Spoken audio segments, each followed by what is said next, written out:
السلام علیکم ورحمۃ اللہ وبرکاتہ۔ الحمد للہ رب العالمین والصلاة والسلام علی رسولہ الکریم وعلی آلہ واصحابہ اجمعین، اما بعد۔ اعوذ باللہ من الشیطان الرجیم، بسم اللہ الرحمن الرحیم۔ الیہ یرد علم الساعہ۔ ہر قسم کی تعریف، حمد و ثنا،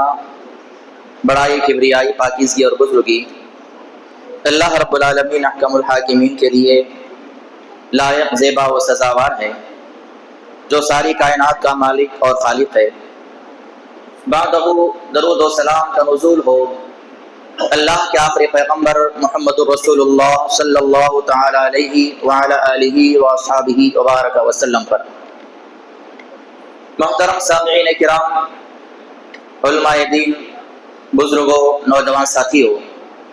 اور اسلامی ماں اور بہنوں، آج انشاءاللہ آپ حضرات کے سامنے 25واں پارہ مکمل اور 26ویں پارے کا کچھ حصہ، اس کا خلاصہ بیان کیا جائے گا۔ سب سے پہلے اللہ رب العالمین نے 25ویں پارے کی شروعات میں اس بات کا تذکرہ کیا کہ الیہ یرد علم الساعہ، قیامت کا جو علم ہے وہ اللہ رب العالمین کی طرف ہی لوٹا دیا جاتا ہے، یعنی دنیا میں کسی کو بھی قیامت کا حقیقی علم نہیں دیا گیا۔ اللہ کے رسول صلی اللہ علیہ وسلم کے پاس حضرت جبرائیل علیہ السلام آتے ہیں اور صحابہ کہتے ہیں کہ آپ کے پاس جب وہ آئے تو اس طرح سے آ کر بیٹھے کہ ہم میں سے کوئی آپ کے ساتھ اس طرح سے نہیں بیٹھتا تھا، بالکل گھٹنے سے گھٹنے لگا کر، زانو سے زانو لگا کر بیٹھ گئے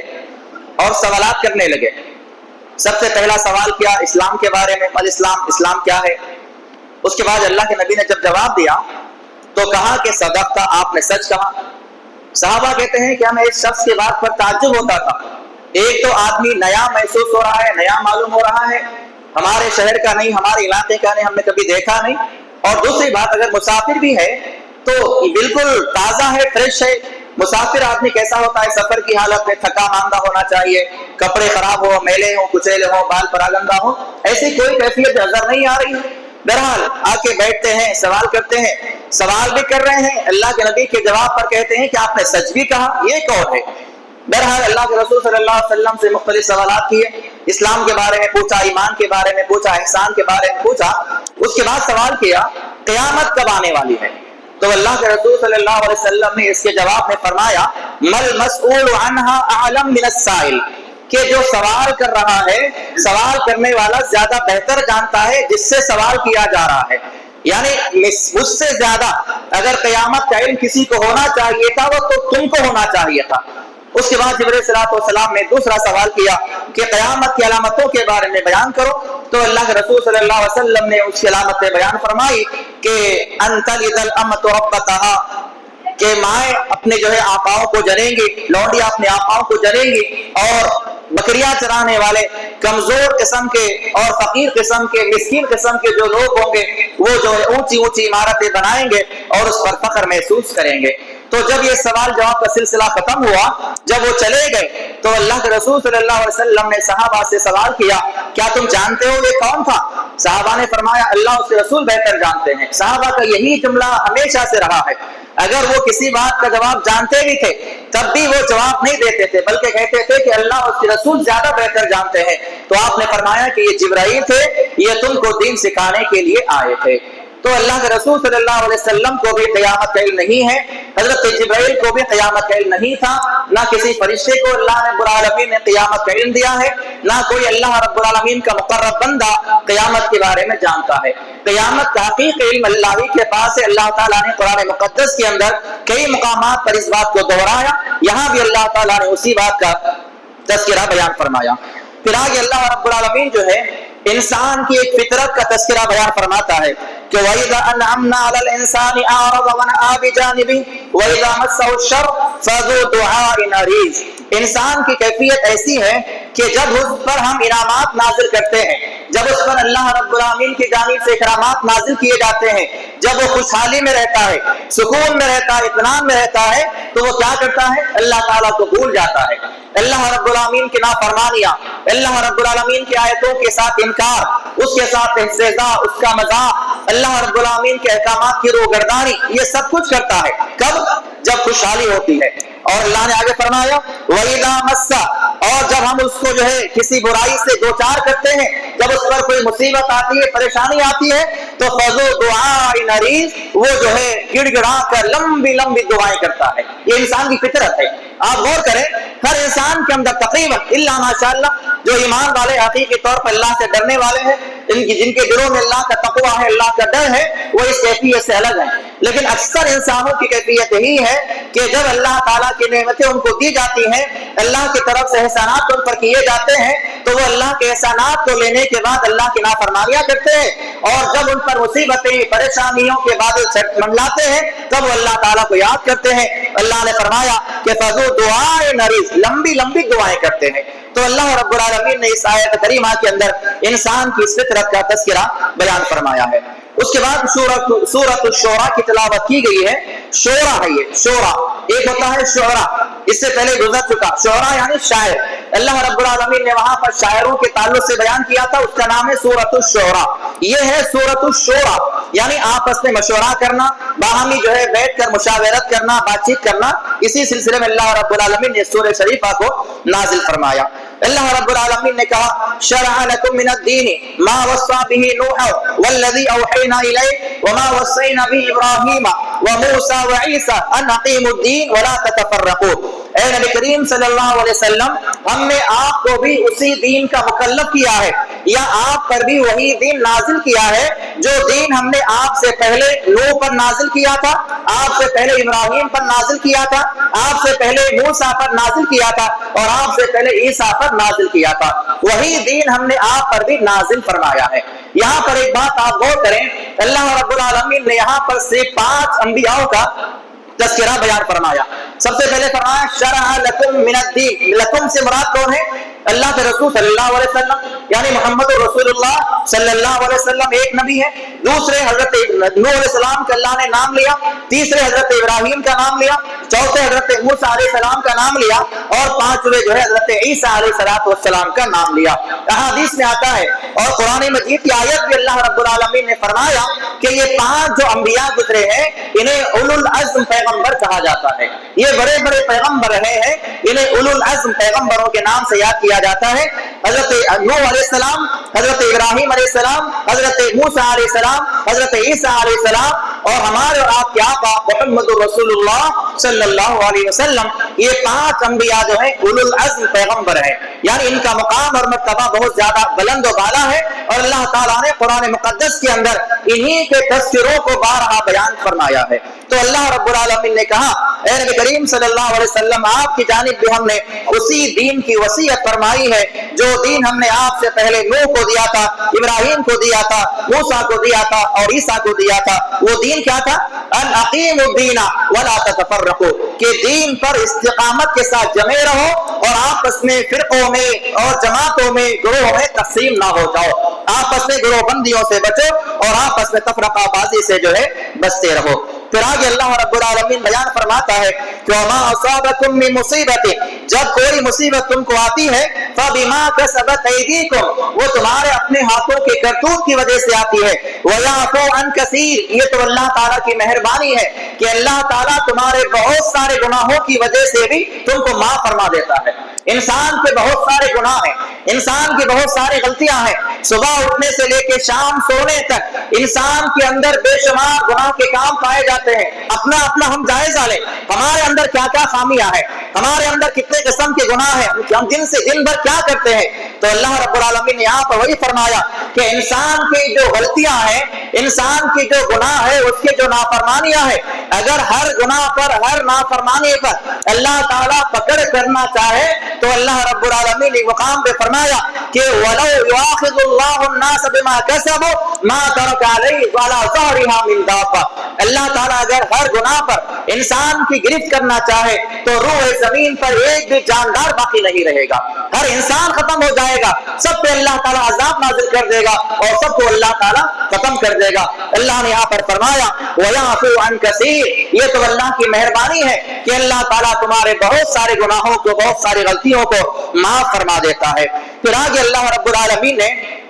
ایمان والوں کے اوصاف کا تذکرہ فرمایا. ان ایمان والوں کے اوصاف کے اندر اللہ تعالیٰ نے اس بات کا بھی تذکرہ کیا کہ ایمان والے جو بندے ہوتے ہیں وہ اللہ رب العالمین کی بات کو قبول کرنے والے ہوتے ہیں. والذین استجابوا لربہم, ایمان والوں کا پہلا وصف اللہ نے بیان کیا کہ اللہ رب العالمین کی جانب سے جو بھی باتیں قرآن مقدس کے اندر آتی ہیں, اللہ کے رسول صلی اللہ علیہ وسلم کی جانب سے جو بھی باتیں فراہین احادیث کے اندر آتی ہیں, ان تمام باتوں کے ایمان والے بندے اس کو قبول کرتے ہیں اور اس کو ایکسپٹ کرتے ہیں, اس پہ عمل کرتے ہیں. یہ ایمان والوں کا پہلا وصف ہے. دوسرا وصف اللہ نے بیان فرمایا وَأَقَامُوا الصَّلَاةَ, وہ نماز قائم کرنے والے ہوتے ہیں. تیسرا وصف بیان فرمایا وَأَمْرُهُمْ شُورَىٰ بَيْنَهُمْ, اپنے تمام معاملات کے اندر آپس میں مشورہ کرتے ہیں. تمام معاملات کے اندر, چاہے وہ معاملہ کسی دین کا ہو, دنیاوی معاملات ہو, کسی کاروبار کا معاملہ ہو, لین دین کا معاملہ ہو, باہمی مشورہ کرنا یہ ایمان والوں کی بنیادی صفت ہے.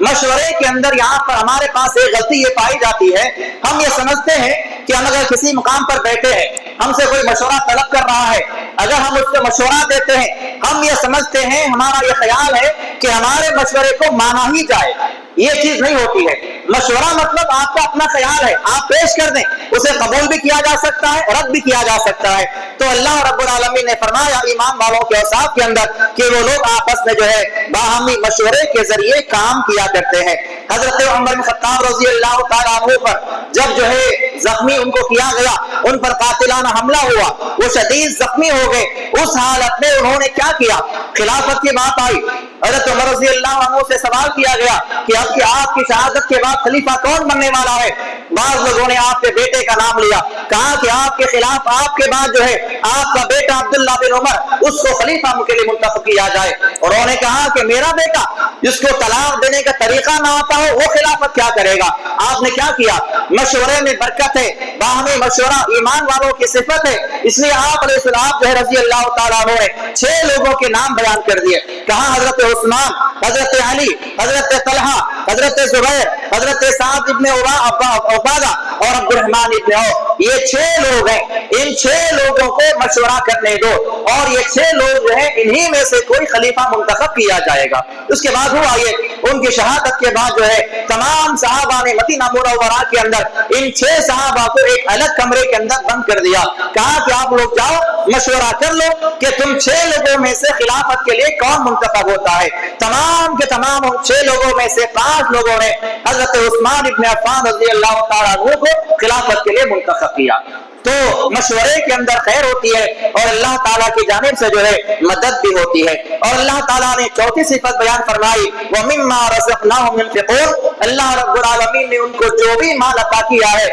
اللہ کی جانب سے ان کو جو بھی روزی آتی گئی ہے, اس میں سے وہ لوگ جو ہے اللہ کی راہ میں خرچ کرنے والے بھی ہوتے ہیں. پھر آگے اللہ رب العالمین بیان فرماتا ہے للہ ملک السماوات والارض, زمین و آسمان کی ساری بادشاہت اللہ رب العالمین کے لیے ہے. اور آگے اللہ تعالیٰ نے جو ہے ایک ایسی بات بیان فرمائی ہے جس بات کو لے کر آج مسلمانوں کے بہت بڑا طبقہ پریشانیوں مبتلا ہے. وہ بات اللہ نے کیا بیان فرمائی, یخلق ما یشاء یہب لمن یشاء اناثا ویہب لمن یشاء الذکور او یزوجہم ذکرانا واناثا ویجعل من یشاء عقیما. اللہ رب العالمین نے 4 باتوں کا تذکرہ بیان فرمایا. اللہ رب العالمین کے لیے زمین و آسمان کی ساری بادشاہت ہے. زمین کا رب بھی اللہ تعالیٰ ہے, آسمانوں کا بادشاہ بھی اللہ تعالیٰ ہے. اور اللہ تعالیٰ پیدا کرتا ہے, کسی کو اللہ تعالیٰ بیٹیاں ہی بیٹیاں عطا فرماتا ہے, کسی کو اللہ تعالیٰ بیٹے ہی بیٹے عطا فرماتا ہے, کسی کو اللہ تعالیٰ ذکران و اناثا بیٹے اور بیٹیاں دونوں بھی عطا فرماتا ہے, اور کسی کو اللہ تعالیٰ باندھ بھی رکھ دیتا ہے. یہ اللہ کی مرضی کی بات ہے. آج یہاں پر کتنے معاملات ہیں, کتنے جو ہے لڑائی جھگڑے خاندانوں میں جو ہے آپسی تنازعات پیدا ہو جاتے ہیں۔ اگر کسی عورت کو جو ہے ایک بیٹی کے بعد دوسری بیٹی پیدا ہو جائے تو بڑا واویلا مچ جاتا ہے کہ اس کو بیٹا پیدا نہیں ہونے والا ہے، اس کے لیے جو ہے اس کو شوہر کو جو ہے ہمارے بیٹے کے لیے دوسری بیوی کا انتظام کرنا پڑے گا، اس کو بیٹیاں ہی ہونے والے ہیں۔ اب اگر اتفاق سے دو بیٹیاں ہو جائیں اب تو اس عورت کا جینا محال کر دیا جاتا ہے۔ یہ مسلم معاشرے کی حالت ہے، غیروں کی نہیں۔ ہمارے اپنے مسلم معاشرے کی حالت یہ ہے کہ جہاں پر ایک بیٹی سے زیادہ بیٹیاں اگر پیدا ہو جائے کسی عورت کو تو اس کا جینا مشکل کر دیا جاتا ہے، اسے لان تان کیا جاتا ہے، اسے گالیاں دی جاتی، یہاں تک نوبت آتی ہے کہ اس کو طلاق بھی دی جاتی ہے۔ اللہ رب العالمین نے یہاں پر صاف فرما دیا، مگر کیا شرط ہے؟ ہم قرآن کو پڑھیں، قرآن کی تعلیمات پر غور کریں، قرآن کے پیغامات پر ہم اس بات پر تدبر کریں۔ اللہ تعالیٰ نے تمام مسائل کا حل قرآن مجید میں نازل فرما دیا ہے۔ جب کبھی آپ قرآن پر غور کریں گے، جب کبھی قرآن آیات پر تدبر کریں گے، آپ کو ایسا معلوم ہوگا کہ یہ قرآن مجید کی آیت آج ہی نازل ہو رہی ہے۔ آج دنیا میں اتنے معاملات ہیں، ان تمام معاملات میں آپ قرآن آیات کو فٹ کر کے دیکھیے اور آپ چیلنج کے ساتھ یہ کہہ سکتے ہیں کہ یہ قرآن مجید کی آیت آج کے زمانے کے اعتبار سے بالکل فٹ ہوتی ہے۔ ایسا کوئی مسئلہ قرآن میں نہیں ملے گا آپ کو جو آج کے زمانے پر فٹ نہ ہوتا ہو۔ لوگ کہتے ہیں کہ قرآن پرانی کتاب ہے، دقیانوسی کتاب ہے، یہ اس زمانے کی کتاب ہے، اس کے احکامات پرانے زمانے کے ہیں، یہ نیا زمانہ ہے، ترقی یافتہ زمانہ ہے، سائنس کا زمانہ ہے، اس زمانے میں قرآن احکامات کہاں لے کے بیٹھے ہیں؟ لیکن ہم قرآن پر تدبر کریں، قرآن پر غور و فکر کریں، ہمیں پتہ چلتا ہے کہ اللہ رب العالمین نے قیامت تک آنے والے تمام مسائل کا حل قرآن مجید میں اتار دیا ہے۔ اللہ نے اسے ایسے ہی یہ نہیں کہا کہ ہم نے قرآن کو نازل کیا ہے اور ہم قرآن کی حفاظت کرنے والے ہیں، قیامت تک قرآن محفوظ ہے۔ اس کا مطلب کیا ہے کہ قیامت تک آنے والے تمام مسائل کا حل قرآن مجید کے اندر موجود ہے۔ اور اللہ نے یہاں پر کیا کہا؟ کسی کو ہم بانٹ بھی رکھ دیتے ہیں، اولاد کا نہ ہونا یہ بھی اللہ کی مرضی کی بات ہے۔ اگر کسی کو اولاد نہ ہو جائے وہاں بھی بڑے جھگڑے بڑے فسادات دیکھنے میں آتے ہیں۔ پہلے تو لوگ کیا کرتے ہیں، شادی ہونے کے 1 سال کے اندر بچہ نہ ہوا تو سب سے پہلے ہاسپٹل دواخانوں کے چکر کاٹے جاتے ہیں، 1 سال 2 سال 5 سال وہاں پر ہو گیا۔ اب اس کے بعد 5-6 سال کے بعد ان کے ذہنوں میں ان کے کاموں میں آس پڑوس والے رشتے دار خاندان قبیلے والے آہستہ آہستہ باتوں کو داخل کرتے ہیں کہ ارے کیا تم ہاسپٹل لے کے بیٹھے، فلاں بابا کے پاس چلے جاؤ، فلاں مرشد کے پاس چلے جاؤ، فلاں پیر کے پاس چلے جاؤ، تمہیں اولاد ہو جائے گی۔ اب اس کے بعد دوسرا چکر جو ہے وہاں کا لوگوں کا شروع ہو جاتا ہے، کوئی فلاں کے پاس جا رہا، کوئی فلاں پیر کے پاس جا رہا، وہاں پہ قربانیاں، وہاں پہ نذر و نیاز، وہاں پر بکرے، وہاں پر پیسوں کی تباہی۔ اس میں ہمارا دین بھی جا رہا ہے، ہماری عزتیں بھی نیلام ہو رہی ہیں، عزتیں بھی نیلام کی جا رہی ہیں۔ کتنے ایسے خانقاہیں ہیں جہاں پر عورتوں کی عزتوں کے ساتھ کھلواڑ کیا جاتا ہے، ایسے بے شمار واقعات آئے دن ہوتے رہتے ہیں۔ تب بھی مسلمان جو ہے مسلمانوں کو اس بات کا احساس نہیں ہے اور ہم اس بات پر غور نہیں کرتے۔ تو اللہ رب العالمین نے تمام مسئلے کا حل بیان فرما دیا، کہا کہ اللہ تعالیٰ کی مرضی ہے، اللہ کسی کو چاہے تو بیٹے ہی بیٹے عطا فرمائے، اللہ کسی کو چاہے تو بیٹیاں ہی بیٹی عطا فرمائے، اللہ کسی کو چاہے تو دونوں عطا فرمائے، اور اللہ تعالیٰ کی مرضی ہے کہ اللہ کسی کو باندھ بھی رکھ دے۔ یخلق ما یشاء، اللہ رب العالمین حکیمہ کسی کو باندھ رکھ سکتا ہے، انہ علیم قدیر، اللہ تعالیٰ جاننے والا اور جو ہے قدرت رکھنے والا ہے۔ اس کے بعد سورۃ الزخرف کی تلاوت کی گئی۔ زخرف کے معنی اصل میں سونے کے ہوتے ہیں، گولڈ، زخرف کہتے ہیں سونے کو۔ اللہ رب العالمین نے یہاں پر اس بات کا تذکرہ کیا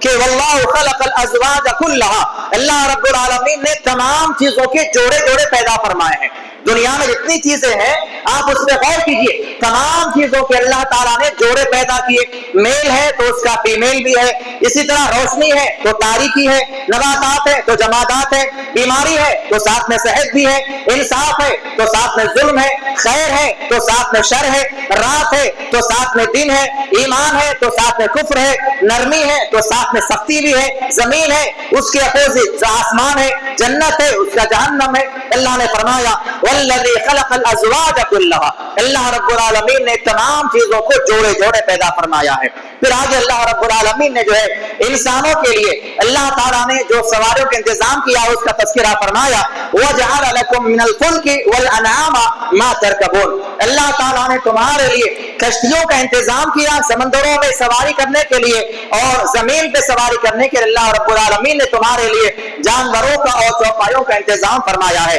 لِتَسْتَوْا عَلَىٰ ظُهُورِهِ جب کبھی تم جانوروں کی پیٹھ پر بیٹھو یا سواری پر سوار ہو جاؤ تو تم اللہ رب العالمین کا ذکر کرو اور کہو سبحان الذی سخر لنا هذا وما كنا له مقرنین وإنا إلى ربنا لمنقلبون یہاں پر سواری پر بیٹھنے کی دعا سکھلائی گئی ہے چاہے آپ کی سواری کچھ بھی ہو آپ ہوائی جہاز میں بیٹھے پانی کے جہاز میں بیٹھے آپ بائک پر بیٹھے کار میں بیٹھے پیدل جائے آپ کسی گھوڑے پر سوار ہو جائیں کسی اونٹ پر سوار ہو جائیں کسی بھی قسم کی سواری پر اگر آپ بیٹھتے ہیں تو اللہ کا حکم ہے اللہ رب العالمین نے فرمایا لِتَسْتَوْا عَلَىٰ ظُهُورِهِ جب تم کسی کی سواری پر سوار ہو جاؤ تو تم اپنے رب کی نعمتوں کو یاد کرو اور اس کا ذکر کرو وَتَقُولُوا اور تم یہ کہو سبحان الذی سخر لنا هذا اللہ تعالیٰ نے دعا جو ہے سکھلا دی ہے پھر آگے اللہ رب العالمین نے بیان فرمایا کہ مشرکین مکہ جو ہے یہ کہا کرتے تھے کہ وقالوا لولا نزل هذا القرآن على رجل من القريتين عظيم اگر یہ قرآن مجید کو اللہ تعالیٰ کو نازل کرنا ہی تھا تو دو جو بڑے بڑے شہر ہیں اس زمانے میں دو بڑے شہر سے مراد کیا تھا ایک مکہ دوسرا طائف تو اللہ رب العالمین جو ہے مکہ میں سے کسی ایک بڑے آدمی پر یا طائف میں سے کسی بڑے ایک آدمی پر جو ہے قرآن کو نازل فرماتا وہ لوگ کہا کرتے تھے کہ اللہ رب العالمین اگر قرآن مجید کو نازل کرنا چاہتا تھا تو اللہ تعالیٰ نے ان دو بڑے شخصیتوں پر جو ہے قرآن کو نازل کیوں نہیں کیا طائف کے اندر جو ہے عروہ بن مسعود ثقفی کا نام وہ لوگ بیان کرتے تھے اور مکہ مکرمہ کے اندر ولید ابن مغیرہ کا نام بیان کیا جاتا تھا کہ یہ دو بڑے علم والے لوگ تھے اس زمانے کے اندر بڑے ماہر تھے اور فصاحت کے لحاظ سے زبان کے اعتبار سے ان کا بڑا مقام اور مرتبہ تھا اس لیے مکہ والے کہا کرتے تھے کہ اللہ تعالیٰ کو قرآن نازل کرنا ہی تھا تو اللہ تعالیٰ ان دو شہروں میں سے کسی ایک شہر کی یہ بڑی ہستی پر قرآن کو نازل کیوں نہیں کیا اللہ رب العالمین نے قرآن مقدس کے اندر اس کا جواب دے دیا ہے کہ اللہ اعلم حیث یجعل رسالتہ اللہ تعالیٰ زیادہ جانتا ہے کہ رسالت کے منصب پر کس کو فائز کیا جائے گا رسول کس کو بنایا جائے نبی کس کو بنایا جائے نبوت کا تاج کس کے سر پہ رکھا جائے یہ اللہ زیادہ بہتر جانتا ہے تم اس بات کو نہیں جانتے پھر آگے اللہ رب العالمین نے اس بات کا تذکرہ کیا کہ اللہ رب العالمین اگر چاہتا اور اللہ تعالیٰ اس بات کو جو ہے کرنے پر قادر ہے کہ اللہ تعالیٰ دنیا میں پائے جانے والے تمام مشرک اور کافروں کے گھروں کو سونے کا بنا دے اسی مناسبت سے اللہ تعالیٰ نے اس سورہ کا نام جو ہے سورہ زخرف رکھا اللہ رب العالمین نے یہاں پر بیان فرمایا کہ اللہ اگر جو ہے دنیا کے اندر انسان جو ایمان والے ہیں اگر یہ لوگ جو ہے فتنے میں مبتلا ہونے کا اندیشہ نہ ہوتا اگر ایمان والے لوگ اور دنیا میں پائے جانے والے جو مخلص لوگ ہیں اگر ان کے فتنے میں پڑنے کا اندیشہ نہ ہوتا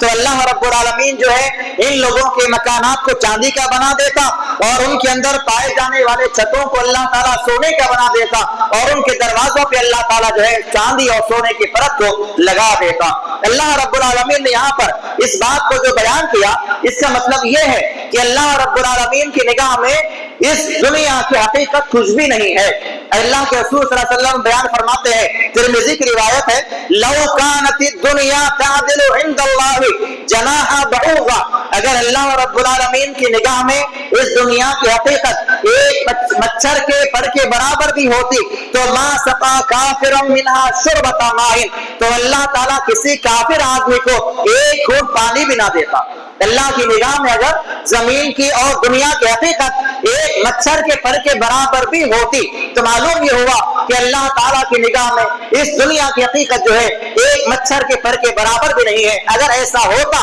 تو اللہ کے رسول صلی اللہ علیہ وسلم بیان فرماتے ہیں کہ اللہ تعالیٰ روئے زمین پر پائے جانے والے کافروں کو ایک گھونٹ پانی میسر نہ کرتا تو معلوم یہ ہوا کہ جو لوگ دنیا کے پیچھے پڑ کر اپنی آخرت کو تباہ کر رہے ہیں جو دنیا کے مال و متاع کو پیچھے پڑ کر آخرت کو تباہ و برباد کر رہے ہیں انہیں اس بات پر غور کرنا چاہیے کہ اللہ رب العالمین نے دنیا کو صرف امتحان کا بنایا ہے یہ ایمان والوں کے لیے امتحان کی جگہ ہے ہمیں یہاں پر رہنا نہیں ہے ہمیں یہاں پر مستقل طور پر جو ہے آباد نہیں ہونا ہے، یہ ہمارا امتحان کا ہے، ہم امتحان کی تیاری کریں اور اللہ کے دربار میں پہنچ جائیں امتحان دینے کے لیے، بس اتنا ہی ہمارا کام ہے۔ یہ دنیا جو ہے ایک ایمان والے کے لیے قید خانہ، اللہ کے رسول نے فرمایا الدنیا سجن المومن، یہ دنیا جو ہے ایمان والے کے لیے قید خانہ ہے، جیل ہے، وہ جنت الکافر، اور کافروں کے لیے یہ جو ہے دنیا جنت ہے اور یہ باغات ہیں۔ پھر آگے اللہ رب العالمین بیان فرماتا ہے وَمَن يَعْشُ عَن ذِكْرِ الرَّحْمَنِ نُقَيِّضْ لَهُ شَيْطَانٌ فَهُوَ لَهُ قَرِينٌ، جو آدمی اللہ رب العالمین کے ذکر سے غافل رہتا ہے، جو آدمی اللہ رب العالمین کی یاد سے غافل رہتا ہے تو شیطان اس کا ساتھی بن جاتا ہے، شیطان خود بخود اس کا ساتھی بن جاتا ہے۔ فَهُوَ لَهُ قَرِينٌ، قرین کہتے ہیں اپنے ساتھ رہنے والے شخص کو، یعنی ہمزاد۔ عام طور پر یہ استعمال کیا جاتا ہے ہمارا ہمزاد ہے، ہمارے ساتھ فلاں ہمزاد ہے، اکثر لوگ کہتے ہیں، تو ہمزاد جو ہوتا ہے اللہ نے اسی کو قرین فرمایا اور کہا کہ جو بھی لوگ دنیا کے اندر پائے جانے والے جو اللہ کی یاد سے غافل ہیں، اللہ رب العالمین کو یاد نہیں کرتے، اللہ رب العالمین کی یاد سے بہت دور ہیں، ایسے لوگوں کا شیطان جو ہے ساتھی بن جاتا ہے۔ اب شیطان کسی کا ساتھی بن جائے تو اس کے لیے دنیا آسان ہے، اس کے لیے گناہ کا کام کرنا آسان ہے، اس کے لیے اللہ کی نافرمانیاں کرنا آسان ہے، بڑے سے بڑے گناہ اس کے لیے کچھ بھی نہیں ہے، وہ آسانی سے بڑے بڑے گناہ کر بیٹھے گا جب اس کے ساتھ شیطان رہے گا، اور جس کے ساتھ اللہ رب العالمین رہے گا وہ آدمی اللہ رب العالمین کی ذات پر ایمان لانے والا ہوگا اور وہ اللہ سے ڈرنے والا ہوگا۔ ایک ایمان والے بندے کی خاصیت کیا ہے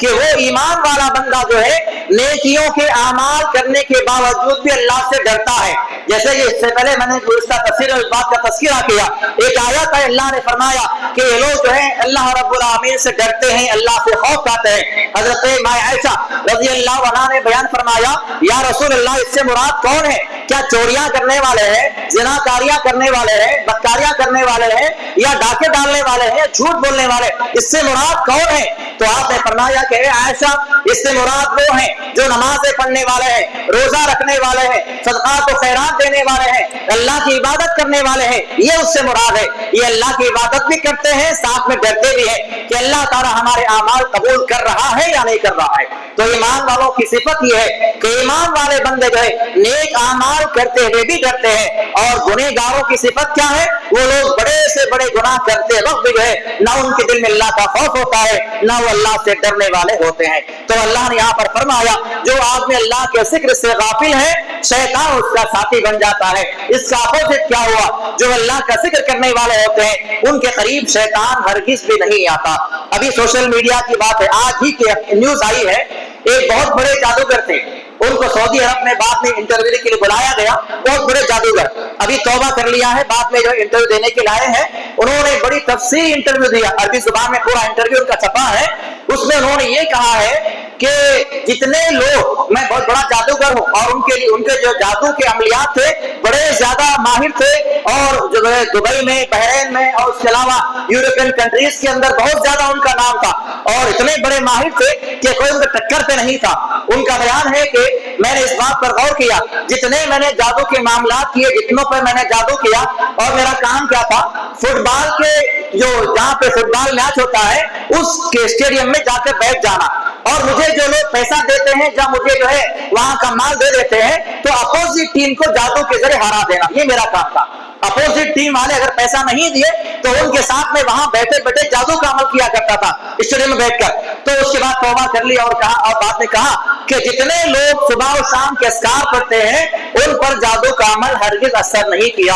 حالانکہ بڑا جادوگر ہے، وقت کا بڑا جادوگر تھا وہ، اس کی زبان کے الفاظ ہیں، جتنے لوگوں پر جادو کا میں نے ایفیکٹ کیا یا اثر کیا ہے ان لوگوں پر جادو کا اثر ہرگز نہیں ہوا جو صبح و شام کے اذکار کی پابندی کرتے تھے۔ تو یہاں پر اللہ نے اسی بات کا تذکرہ فرمایا ہے کہ جو لوگ اللہ رب العالمین کو یاد کرتے ہیں ایسے لوگ جو ہے شیطان کے وسوسوں سے، شیطانی مکر و فریب سے، جادو کے معاملات سے، حسد کے معاملات سے، نظر بد کے معاملات سے، دنیاوی آفات سے، آسمانی آفات سے، تمام قسم کے بلاؤں سے اللہ تعالیٰ ان کو محفوظ کر دیتا ہے۔ تو اللہ کا ذکر یہ بہت بڑی بات ہے۔ اور صبح و شام کے اذکار ہے کیا؟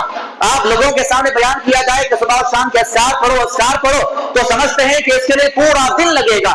معمولی اگر آپ 20 منٹ کا وقت نکال لیتے ہیں صبح میں اور شام میں تو یہ 20 منٹ کا ٹائم آپ کے لیے زندگی جو ہے بچانے کے لیے، آپ کو تمام مصیبتوں سے، پریشانیوں سے بچانے کے لیے یہ 20 منٹ کافی ہے۔ تو صبح اور شام کے اذکار کی بڑی اہمیت ہے، اس کی پابندی کرتے رہے۔ تو اللہ رب العالمین نے یہاں پر اس بات کا تذکرہ بیان فرمایا۔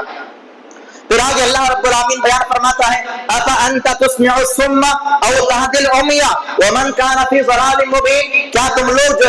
جو لوگ بہرے ہیں کیا ان کو سنا سکتے ہو؟ جو لوگ اندھے ہیں کیا تم ان کو بتا سکتے ہو، ان کو ہدایت راستہ دکھا سکتے ہو؟ جیسے یہ لوگ اندھے اور بہرے ہیں، نہ ان کو سنایا جا سکتا ہے، نہ ان کے سامنے اگر کوئی چیز دکھائی جائے وہ اس کو نہیں دیکھ سکتے، ایسا ہی معاملہ گمراہ لوگوں کا ہے۔ اگر دنیا کے اندر جو لوگ گمراہی کے راستے پر چل پڑے ہیں، اگر ان کے سامنے ہدایت کی باتیں آ جائیں، قرآن کی باتیں پیش کی جائیں، نبی کی تعلیمات کی باتیں پیش کی جائیں، تو وہ لوگ جو ہے اپنے گمراہی سے نہیں نکل سکتے اور وہ کھلی گمراہی میں پڑے ہوئے ہیں۔ پھر آگے اللہ رب العالمین بیان فرماتا ہے الأخلاء يومئذ بعضهم لبعض عدو إلا المتقين، کہ قیامت کے دن جو ہے جو دنیا کے اندر گہرے دوست ہوتے ہیں، دنیا میں بڑی گہری دوستی تھی، دنیا میں ہر وقت ساتھ میں رہا کرتے تھے، ساتھ میں کھاتے تھے، ساتھ میں رہتے تھے، لیکن قیامت کے دن جب میدان محشر میں اللہ کے دربار میں پیش کیے جائیں گے تو اللہ نے فرمایا الأخلاء يومئذ، دنیا میں رہنے والے جو گہرے دوست تھے، بعضهم لبعض عدو، قیامت کے دن وہ اتنے زیادہ دشمن بن جائیں گے۔ دنیا میں آج لوگ کس کے دین پر ہوتے ہیں؟ اپنے دوست کے دین پر ہوتے ہیں۔ ہمارا دوست جیسا کرے گا ہم ویسا کریں گے، ہمارا دوست نماز نہیں پڑھتا ہم بھی نماز نہیں پڑھیں گے، ہمارا دوست سگریٹ پیتا ہم بھی سگریٹ پیئیں گے، ہمارا دوست شراب پیتا ہم بھی شراب پیئیں گے۔ یہی دوستی قیامت کے دن دشمنی میں تبدیل کر دی جائے گی۔ اللہ نے فرمایا الأخلاء يومئذ، قیامت کے دن یہ جو گہرے دوست ہیں آپس میں دشمن بن جائیں گے، إلا المتقين، سوائے متقی لوگوں کے اور پرہیزگار لوگوں کے، ان کے ساتھ یہ معاملہ نہیں ہوگا۔ پھر آگے اللہ رب العالمین نے سورہ دخان کا تذکرہ کیا۔ اللہ نے اس میں فرمایا کہ حامیم والکتاب المبین، یہ جو روشن دلیلوں کی جو کتاب ہے، اللہ رب العالمین اس کتاب کو جو ہے مبارک رات میں نازل فرمایا ہے۔ فیہا یفرق کل امر حکیم، یہ مبارک رات وہی رات ہے جس میں اللہ تعالیٰ تمام امور کے فیصلے انجام دیتا ہے۔ دنیا میں آنے والے سال میں جتنے معاملات ہونے والے ہیں ان تمام معاملات کو اللہ تعالیٰ اسی رات میں جو ہے متعین کرتا ہے اور اسی رات میں وہ تمام کے تمام فیصلے کیے جاتے ہیں۔ اس سے مراد بعض لوگ جو ہے شعبان کی 15 تاریخ مراد لیتے ہیں، لیکن قرآن و حدیث کے مطالعے سے اور یہاں قرآن مجید کی آیات کے سیاق و سباق سے یہ پتہ چلتا ہے کہ اس سے مراد شب قدر ہے، نہ کہ 15 شعبان ہے۔ پھر آگے اللہ رب العالمین نے بیان فرمایا فارتقب یوم تأتی السماء بدخان مبین، کہ تم لوگ انتظار کرو اس دن کا جس دن آسمان پر دھواں آنے والا ہے۔ اس دھویں سے مراد محدثین نے دو باتوں کو بیان کیا ہے۔ ایک بات تو وہ دھواں جس کا تذکرہ میں نے گزشتہ درس میں کیا تھا، اللہ کے رسول صلی اللہ علیہ وسلم پر جب مکہ والوں نے وہاں پر جینا حرام کر دیا، صحابہ کو تکلیف دینا شروع کر دیا، ان پر بہت زیادہ ظلم و زیادتیاں کرتے رہے، تو اللہ کے رسول صلی اللہ علیہ وسلم نے ان لوگوں کے بارے میں بد دعا فرمائی، جس کی وجہ سے کفار مکہ پر اللہ رب العالمین نے قحط سالے کو نازل فرما دیا۔ ان کے لیے کھانا پانی بہت مشکل ہو گیا، یہاں تک کہ وہ لوگ جو ہے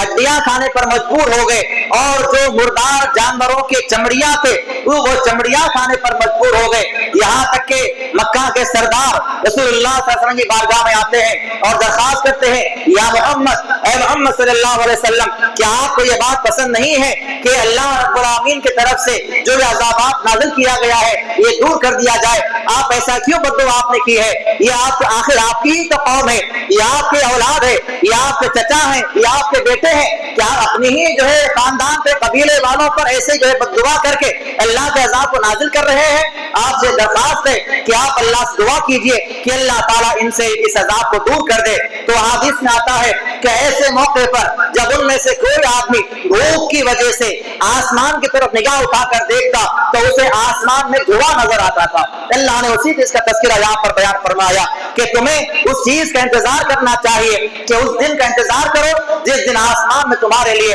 دھواں مقرر کیا جائے گا۔ اور بعض محدثین نے کہا ہے کہ اس سے مراد جو ہے قیامت کی علامتوں میں سے ایک علامت ہونے والی ہے وہ دھواں مراد ہے۔ قیامت سے پہلے ایک دھواں آنے والا ہے، بادل جو ہے بادلوں کی شکل میں، وہ دھواں دنیا کے اندر 40 دن تک رہنے والا ہے، وہ دھواں مراد دیا گیا ہے۔ بہرحال اکثر محدثین مفسرین نے یہ کہا ہے کہ اس آیت کریمہ کے اندر جو بات بیان کی گئی ہے اس سے مراد دونوں باتیں ہیں۔ یہ بات اس زمانے کے اعتبار سے کفار مکہ کے لیے بھی تھی اور قیامت کی جو علامتوں میں سے ایک بڑی علامت ہے دبے کا آنا، وہ بھی اس سے مراد ہے۔ تو اللہ رب العالمین نے یہاں پر اس بات کا تذکرہ بیان فرمایا۔ پھر آگے اللہ تعالیٰ فرماتا ہے کہ قیامت کے دن جو ہے اللہ تعالیٰ تمام موت کی موت کر دے گا، یعنی وہاں پر جتنے دنیا میں لوگ مر چکے ہیں وہ مر گئے، انہیں دوبارہ موت نہیں آنے والی۔ اللہ نے فرمایا لا یذوقون فیہا الموت الا الموتۃ الاولی، جس کو ایک مرتبہ موت آ چکی ہے وہ دوبارہ موت کا مزہ نہیں چکھے گا۔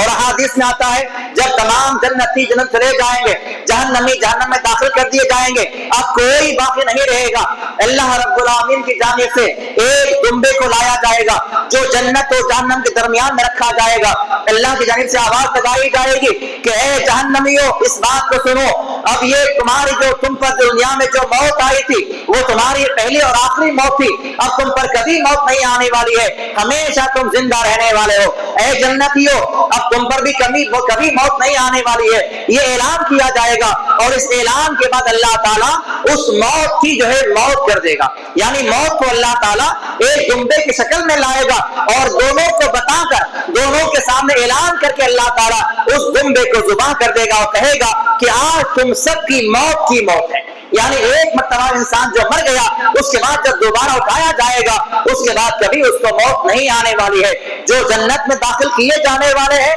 وہ ہمیشہ وہاں پر رہنے والے ہیں، اور جو جہنم میں داخل کیے جانے والے ہیں وہ ہمیشہ کے لیے وہاں پر دائمی طور پر رہنے والے ہیں۔ اس کے بعد جو ہے سورۃ جاثیہ کی تلاوت کی گئی ہے۔ جاثیہ کے معنی اصل میں گھٹنوں کے بل گر کے بیٹھ جانا، گھٹنوں کے بل گر کے بیٹھ جانا اسے جاثیہ کہا جاتا ہے۔ اللہ رب العالمین نے سورہ شریفہ کے اندر مشرکین مکہ کے کچھ اعتراضات کے جوابات بیان فرمائے، اور ساتھ میں اللہ تعالیٰ نے توحید کا درس دیا، اور ساتھ ہی اللہ رب العالمین نے اس سورہ شریفہ کے اندر آخرت کے بارے میں کچھ باتیں بیان فرمائی اور وہاں کے ہونے والے عذابات کا تذکرہ بیان فرمایا۔ اور اللہ نے فرمایا کہ ویل لکل افاک نثیم، ہر جو ہے جھوٹے اور گنہگار پر بہت بڑی ویل ہے، افسوس ہے۔ دنیا میں پائے جانے والے جھوٹے لوگ جو ہیں، دنیا میں موجود جو بدکار قسم کے لوگ ہیں،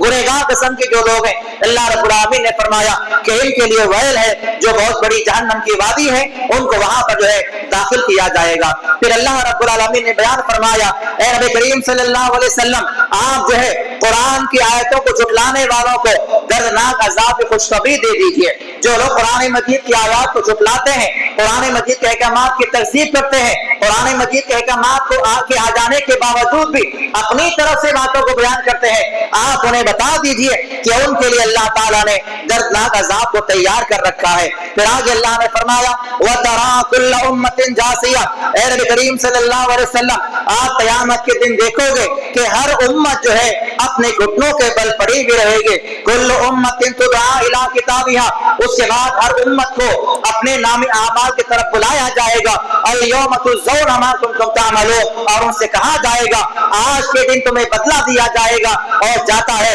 جو دنیا میں عمل تم کیا کرتے تھے۔ یہاں پر جو گھٹنوں سے بل گرنے سے جو مراد لیا گیا ہے، اس کے اندر تمام کے تمام انسان جو ہے وہاں پر گھٹنوں کے بل گر جائیں گے۔ وہاں پہ انبیاء بھی ہوں گے، صالحین بھی ہوں گے، اولیاء بھی ہوں گے، گنہگار بھی ہوں گے، نیکوکار بھی ہوں گے۔ تمام کے تمام لوگ جو ہے اللہ کے عذابات کو دیکھ کر، وہاں کی وحشت ناکی کو دیکھ کر، وہاں کی ہولناکی کو دیکھ کر اللہ کے سامنے گھٹنوں سے بل گر جائیں گے۔ اللہ تعالیٰ بعد میں جو ہے ان تمام کے نام اعمال دینے کے لیے ان کو بلائے گا، ایک ایک آدمی کو بلایا جائے گا اور اس کے ہاتھ میں اللہ تعالیٰ نام اعمال تھماتا جائے گا اور ان سے کہا جائے گا یہ نام اعمال تمہارا اپنا ہے، یہ تم نے جو عمل دنیا میں کیا ہے اسی کا بدلہ تمہیں یہاں پر دیا جائے گا، وہاں پر کسی پہ ذرہ برابر ظلم نہیں کیا جائے گا۔ پھر اللہ رب العالمین نے فرمایا فَالْحَمْدُلِلَّهِ رَبِّ السَّمَاوَاتِ وَرَبِّ الْأَرْضِ وَرَبِّ الْعَالَمِينَ، اللہ رب العالمین کے لیے تمام قسم کی تعریفات ہیں جو زمین کا بھی رب ہے، آسمان کا بھی رب ہے